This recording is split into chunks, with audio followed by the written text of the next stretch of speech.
tapat, matatag at maaasahan balitang tama at totoo lamang dito sa Pilipinas Network. Magandang araw sa ating mga kababayan sa Pilipinas at sa buong mundo. Huwag kalimutang pusuan ang video, sumubaybay at pindutin ang patingaw upang lagi kayong updated sa balita. Simulan na natin. Isang kasindak-sindak na krimen ang gumigimbal ngayon sa Thailand matapos matagpuan ng mga labi ng dalawang turistang Ruso at isang pamilyang Thai na binubuo ng 3 katao. Ang mga biktima ay ibinaon sa magkakahiwalay na hukay sa isang kagubatan sa lalawigan ng Chonburi. Ang malagim na pagpaslang na ito ay nagdulot ng matinding takot at galit sa publiko habang patuloy na iniimbestigahan ng mga otoridad ang motibo at buong lawak ng krimen. Nagsimula ang pagkakabunyag sa kaso matapos arestuhin ng mga pulis ang dalawang pangunahing suspek na sina Thanak Herthong, 43 taong gulang at Thongchai Srinil, 39 na taong gulang, sa lalawigan ng Sakaeyo noong Hulyo 31. Ang dalawang suspect na kapwa umano may mga nakaraang record ng kriminal na gawain ay umamin sa pagpatay sa dalawang magkapatid na turistang Ruso upang nakawin ang kanilang motorsiklo. Matapos ang pag-amin, dinala ng mga suspek ang mga otoridad sa isang masukal na bahagi ng kagubatan sa Huayay, distrito ng Banglamong, Chonburi. Doon ay natagpuan ang isang mababaw na hukay na may lalim na humigit kumulang 1 metro. Sa loob nito, natagpuan ang mga labi ng magkapatid na Ruso na sina Diana Natsimova, 22 taong gulang, at Roman Natsimov, 17 taong gulang. Una silang iniulat na nawawala noong Hulyo 26. Ayon sa ulat ng forensic team ng pulisya, ang katawan ng nakatatandang kapatid na si Diana ay natagpuan sa ibabaw na bahagi ng hukay. Nagtamo umano siya ng mga pasa at palatandaan ng matinding pambubugbog bago namatay. Samantala, ang kanyang nakababatang kapatid na si Roman ay nagtamo ng 2 tama ng bala, isa sa ulo at isa sa tiyan, na naging sanhi ng kanyang agarang pagkamatay. Sa paunang pagsusuri ng mga eksperto sa autopsiya, natagpuan ang mga labi na suot pa rin ang kanilang mga damit at direktang ibinaon sa lupa ng walang anumang balot. Kinumpirma rin ng mga autoridad na walang nakitang palatandaan ng panghahalay o sexual na pang-aabuso kay Diana. Ipinahihiwatig nito na pagnanakaw at pagkuha sa mga ari-arian ng mga biktima ang pangunahing motibo ng mga salarin. Ngunit hindi roon nagtapos ang malagim na kwento. Habang patuloy na iniimbestigahan ang lugar, isa pang nakagigimbal na tuklas ang lumitaw. 2 kilometro lamang mula sa pinaglibingan ng magkapatid na Ruso, natuklasan ng mga pulis ang isa pang hukay sa isang taniman ng niyog. Doon ay natagpuan ang naaagnas ng mga labi ng isang lokal na pamilyang Thai na binubuo ng 3 miyembro at matagal nang iniulat na nawawala. Ang mga biktimang Thai ay kinilalang isang 53 taong gulang na lalaki, ang kanyang 50 taong gulang na asawa at ang kanilang 18 taong gulang na anak na babae. Misteryosong nawala ang pamilya sa loob ng halos 2 buwan nang walang anumang bakas. Nagdulot ito ng matinding pag-aalala at kalungkutan sa kanilang mga kamag-anak na walang tigil na naghanap sa kanila. Naituro ang ikalawang lugar ng krimen matapos umamin ang suspek na si Tana Kertong sa mga investigador. Ayon sa kanyang salaysay, pinaslang din umano niya ang pamilyang T dahil sa pagnanakaw. Ang pag-aming ito ang nagbigay daan upang mas mapalalim ng pulisya ang investigasyon at matukoy kung may iba pang kasabwat sa likod ng magkakasunod na pagpatay sa Chonburi. Kasunod ng detalyadong pahayag ng suspek, mabilis na kumilos ang mga operatiba ng pulisya at nagsagawa ng pagtugis.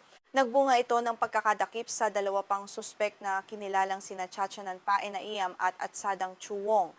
Pinaniniwala ang may direktang partisipasyon ang 2 lalaki sa pagpaplano at pagsasagawa ng pagdukot at pagpaslang sa pamilyang Thai. Batay sa mga pahayag ng mga suspek sa interogasyon, pinuntahan ng grupo ang tahanan ng pamilyang Thai sa distrito ng Banglamong. Nagpanggap umano silang mga opisyal ng pulisya upang makapasok sa bahay. Nang makapasok, agad nilang pinusasan ang mag-asawa habang walang kamalay-malay ang mga ito sa kanilang tunay na pakay. Sa mga sandaling iyon, ang mag-asawa lamang ang nasa loob ng bahay at wala silang kakayahang lumaban sa mga armadong sospek. Habang nagaganap ang krimen, nagkataong dumating ang kanilang 18 taong gulang na anak na babae mula sa isang malapit na convenience store. Agad din siyang sinunggaban at binihag ng mga suspek upang hindi siya makahingi ng tulong sa mga kapitbahay. Sa puntong iyon, hawak na ng mga salarin ng buong pamilya, kaya naisakatuparan nila ang kanilang masamang balak nang walang nakapapansin. Ayon sa mga investigador, dinala ng mga suspek ang 3 bihag sa isang liblib na lugar upang tuluyan silang patahimikin. Binaril umano ng malapitan ang 3 biktima bago sama-samang ibinaon sa isang hukay sa gitna ng taniman ng niyog. Ipinakikita ng pamamaraang ito ang matinding kalupitan at ganap na kawalan ng pagpapahalaga sa buhay ng tao para lamang pagtakpan ang ginawa nilang pagnanakaw. Sa isang panayam sa lokal na media, hindi napigilan ni Tukta, kapatid na babae ng pinaslang na ina, ang mapaiyak. Sinabi niyang halos mawala na sila ng pag-asa sa paghahanap sa kanilang mga kamag-anak sa nakalipas na 2 buwan. Labis ang kanyang hinagpis nang malaman ang sinapit ng pamilya na hindi niya akalaing magtatapos sa ganito kahindik-hindik na paraan sa kamay ng mga walang awang kriminal. Ibinahagi rin ni Tukta na walang anumang palatandaan ng pagnanakaw o kaguluhan sa loob ng bahay nang mawala ang mga biktima. Ang kanilang kotse, motorsiklo at mahalagang kagamitan ay nanatili sa kani-kanilang lugar.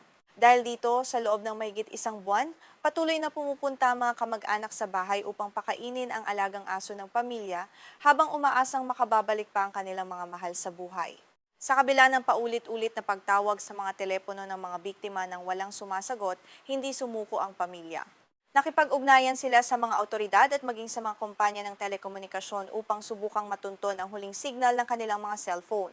Nauwi sa trahedya ang lahat ng pagsisikap na ito matapos kumpirmahin ng pulisya ang lokasyon ng pinaglibingan sa pamilya batay sa pag-amin ng suspek. Mabilis na umabot sa pinakamataas na antas ng pamahalaan ang balita.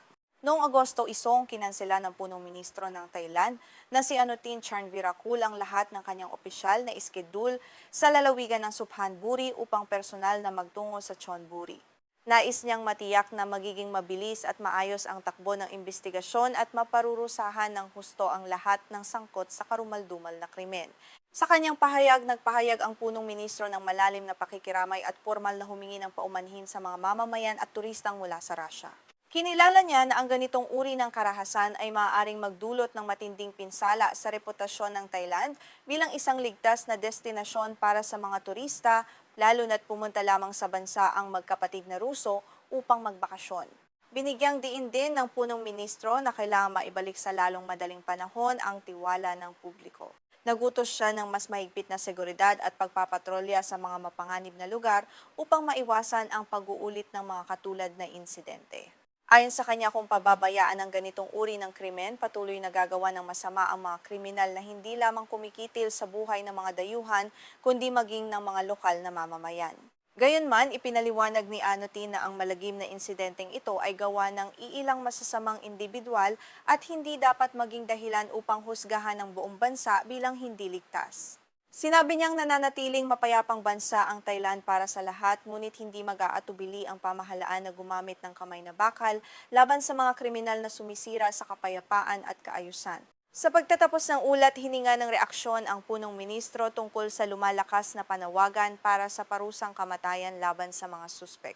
Sinabi niya na bagaman umiiral pa rin sa batas ng Thailand ang parusang kamatayan, ang pinal na desisyon ay nakasalalay pa rin sa magiging hatol ng hukuman. Narito muli ang inyong pinagkakatiwalaang balita mula sa iba't ibang panig ng mundo. Isang nakababahalang pag-amin ang inihayag ngayon ng Ukraine hinggil sa kanilang depensang panghimpapawid. Ayon kay Pangulong Volodymyr Zelensky, nagawa lamang harangin ng kanilang militar ang isa sa 27 ballistic missile na ipinutok ng Russia sa pinakahuling serye ng mga pag-atake. Sa kaniyang opisyal na pahayag, inamin ng Pangulo ng Ukraine na ang ugat ng malaking kabiguang ito ay ang matinding kakulangan sa mga bala para sa kanilang Patriot Air Defense System.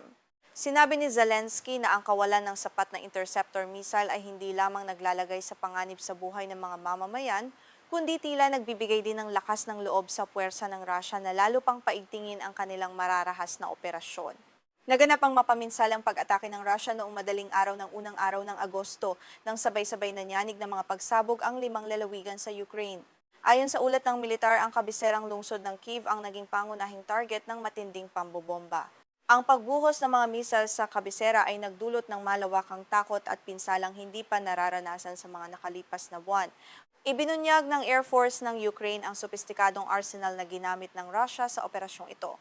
Kabilang dito ang 4 na Zircon hypersonic missile mga P, 800 Onyx supersonic anti-ship missile, 27 Iskander-M ballistic missile, mga binagong S, 400 anti-aircraft missile, 2 K-8, 31 anti-radar missile, 2 K-8, 59,069 cruise missile at hindi bababa sa 100 at 59 na attack drone. Sa kabila ng napakalaking dagsa ng mga sandata ng Russia, nagawa pa rin kumilos ng mga air defense unit ng Ukraine upang limitahan ang pinsala. Ayon sa kanilang ulat, matagumpay nilang nabaril o na-jam ang kabuang 156 na target. Kabilang sa mga matagumpay na naharang ang isang Iskander-M ballistic missile, isang KH-59,069 cruise missile at 154 na unmanned aerial vehicle. Gayunpaman, marami pa ring mapanirang sandata ang nakalusot sa depensa ng Ukraine. 4 na hypersonic missile, 26 na ballistic missile at 23 attack drone ang hindi naharang ng kanilang air defense grid. Direktang tumama ang mga ito sa 21 magkakaibang lokasyon sa bansa, habang bumagsak din sa 2 magkahiwalay na lugar ang mga piraso ng nawasak na mga missile.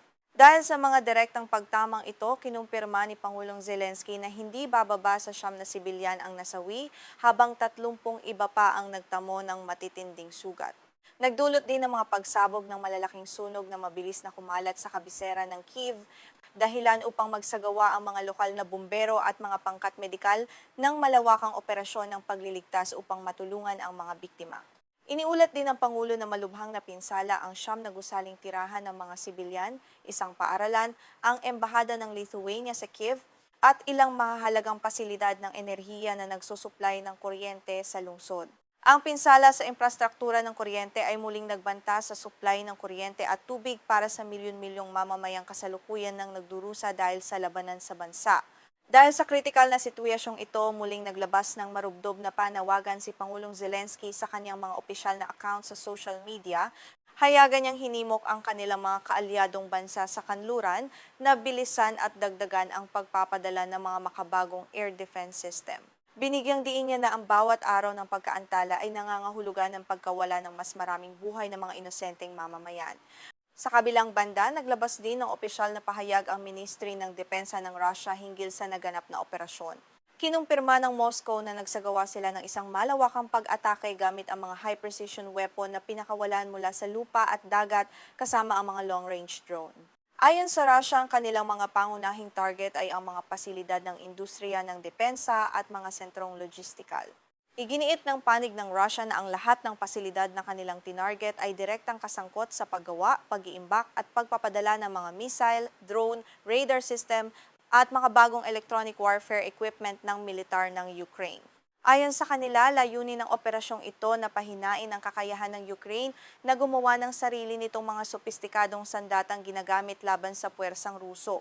Kabilang sa mga partikular na target na binanggit ng Russia ang kilalang pabrika ng Radio Ismeritel. Ang pasilidad na ito ay kilala sa paggawa ng mga kritikal na elektronikong bahagi para sa Neptune MD anti-ship missile, pati na rin para sa mga FP-7 at FP-9 missile Grom-2 tactical missile at mga sopistikadong guidance system na ginagamit sa mga long-range drone ng Ukraine na umaatake sa teritoryo ng Russia. Bukod dito, tinarget din ng Russia ang pabrika ng Burevestnik na gumagawa ng mga electronic component para sa mga drone at radar equipment. Kabilang din sa mga napinsala ang isang pasilidad ng kumpanyang Farpoint na dalubhasa sa paggawa ng mga piyesa at warhead para sa Flamingo cruise missile, pati na rin ng mga kemikal na kailangan para sa solid fuel rocket engine. Nagdulot ito ng malaking dagok sa lokal na produksyon.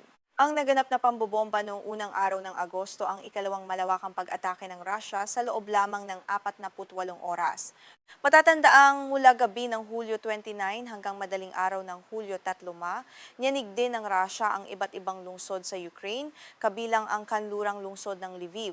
Ang naunang pag-ataking iyon ay nag-iwan ng 8 patay at mahigit 50 sugatan na nagpapakita ng tumitinding agresyon. Upang maunawaan ang sitwasyon, ang Patriot system ng Ukraine ay nilagyan ng pinakamodernong PAC-3 MSE missile na gawa ng Estados Unidos. Ang sistemang ito ay may kakayahang tumama sa mga eroplanong nasa layong hanggang 100 at 20 kilometro at sa mga ballistic missile na nasa layong hanggang 60 kilometro. Itinuturing itong pinakamalakas na kalasag ng Ukraine laban sa mga makabagong banta mula sa himpapawid. Paulit-ulit na pinuri ng Ukraine ang pagiging epektibo ng Patriot system at sinabing ito lamang ang sandata sa kanilang arsenal na may kakayahang humarang sa mga kakilakilabot na Kinzhal hypersonic missile at Iskander-M, ballistic missile energy Russia. Gayunpaman, dahil sa tindi at dalas ng mga pag-atake ng Russia, mabilis na naubos ang kanilang nakaimbak na mga bala, kaya naiwan silang kulang sa depensa. Sa gitna ng krisis na ito, lumitaw din ang usaping pampulitika sa panig ng Estados Unidos. Matatanda ang unang ipinangako ni Pangulong Donald Trump ng Estados Unidos na bibigyan niya ng lisensya ang Ukraine upang lokal na makagawa ng sarili nitong mga bala para sa Patriot system. Ang pangakong ito ay nagbigay sana ng pag-asa sa Kiev na magkaroon ng sarili at tuloy-tuloy na supply ng mga critical na interceptor missile. Subalit sa isang hindi inaasahang pagkakataon, nagbago ang ihip ng hangin sa isang pulong ng gabinete noong Hulyo 31, ilang oras lamang bago ang malawakang pag-atake ng Russia sa Kiev, binawi ni Donald Trump ang kaniyang naunang pahayag. Sinabi niyang hindi pa sila pumapayag sa naturang kahilingan at kasalukuyan pa lamang itong pinag-uusapan dahil ang paglilipat ng gayong uri ng sensitibong teknolohiya ay hindi isang madaling desisyon. Ang biglang pagbabagong ito sa pananaw ng Estados Unidos ay nagdulot ng malaking pagkabigo at pangamba sa pamahalaan ng Ukraine. Ang kawalan ng lokal na produksyon ng mga Patriot missile ay nangangahulugang mananatiling umaasa ang bansa sa mga donasyon at limitadong supply mula sa mga dayuhang bansa. Ipinapakita rin nito ang masalimuot na ugnayan sa pagitan ng suportang militar at ng pambansang interes ng mga kaalyado. Sa pagtatapos ng balitang ito, malinaw na nahaharap ang Ukraine sa isang napakatinding hamon sa kanilang seguridad. Habang patuloy na nauubos ang kanilang mga bala at nag-aalangan ang kanilang mga kaalyado, nananatiling lantad ang himpapawid ng bansa sa mapaminsalang pag-atake ng Russia.